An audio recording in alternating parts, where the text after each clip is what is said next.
So today we're going to talk about Christianity in Japan. Okay, but that could take a while. True, but we're going to cover it at a high level and come back later to talk about the details. Where do we start then?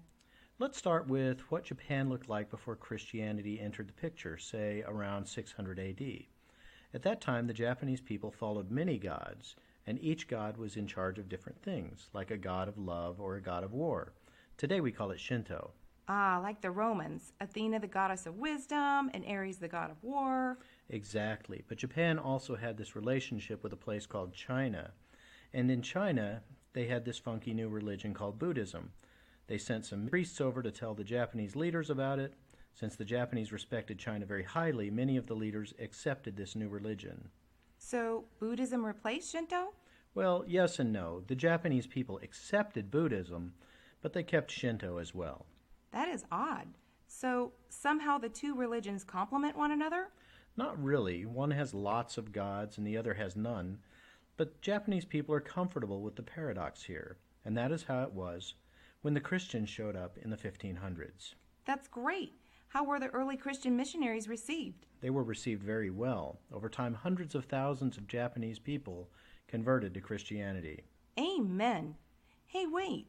If Christianity became so popular, where are all the Japanese Christians today? Great question. So the authorities in Japan didn't like this new religion because they saw it as a challenge to their authority.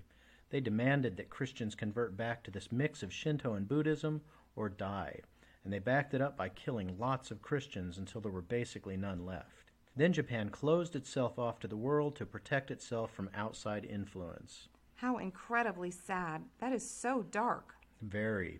But let's fast forward a couple hundred years, and this guy Matthew Perry, an American military officer, led his 4 ships into the harbor at Tokyo Bay, seeking to reestablish ties and open up Japan. 4 ships? That isn't very many. How is that going to change anything? Well, although Japan was closed, it hadn't gone unnoticed that when the United States opened trade with China, they did it with military.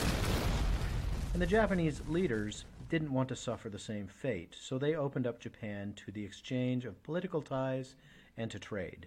And missionaries? Yes, although that would take a few more years. This is where the story gets interesting. In 1873, religious freedom was granted. Missionaries assumed they were starting from scratch, but it was discovered there were tens of thousands of practicing Christians in Japan. They had just been in hiding. Seriously? That's wonderful. Yes, but that doesn't mean that Christianity was about to experience a new renaissance, in particular because Japanese culture had made itself very resistant to anything other than this mix of Shinto and Buddhism. How did they do that? By defining being Japanese as being Shinto and Buddhist. The basic narrative then is that when you become a Christian, you're no longer Japanese. And this became increasingly true in the years leading up to the Second World War, where Western influences were viewed with a lot of suspicion. Ah, so at best, if you become a Christian, you're basically turning your back on Japan or your Japanese heritage, and at worst, you're a traitor. That sounds like an almost impossible choice. True. In modern Japan, Christians aren't labeled traitors anymore. Thank God for that. But another cultural problem is that Japanese people value harmony to a very high degree. And since harmony within a family is destroyed if someone becomes a Christian, people just don't convert that easily. Some Japanese will spend years going to church and mulling it over before they make a decision to follow Christ. That is why only about 1% of the population identifies itself as Christian. But Christianity is still growing, right? It is, but slowly, and it requires a lot of effort, and that requires a lot of missions workers. Like the ones we're sending from Japan Reach. Exactly, like the ones we send from Japan Reach.